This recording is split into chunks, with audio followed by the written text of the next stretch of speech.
Sa iba pang balita, mga kabrigada, Marikina City Congressman Marcy Teodoro tinawag na politically motivated ang kasong rape laban sa kanya.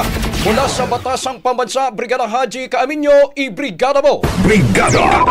Live report! Maraming pinabulaanan ni Marikina City 1st District Representative Marcy Teodoro ang alegasyon ng rape at acts of lasciviousness laban sa kanya.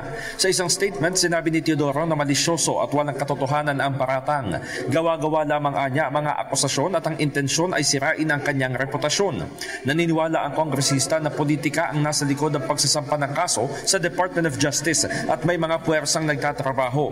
Binigyang diin din ni Teodoro na sobra na ang mga pag-atake at nakakaawa na umano siya. Lalo't nauna rito ay binanggit siya sa affidavit na mag-asawang Diskaya sa Senate Blue Ribbon hearing ukol sa flood control issue. Paliwanag pa nito, hindi pa niya natatanggap ang kopya ng reklamo, kasabay ng pag-iit na hindi pa maituturing na ebidensya ang aligasyon.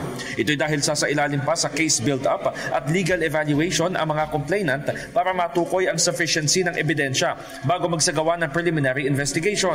Nananawagan naman si Teodoro ng patas at transparent na investigasyon upang maprotektahan ang kanyang reputasyon laban sa mga pag-atake. Mababatid ng 2 babaeng pulis ang nagsampa ng kaso sa National Prosecution Service laban kay Teodoro ng mga miyembro di umano ng close-in security ng kongresista.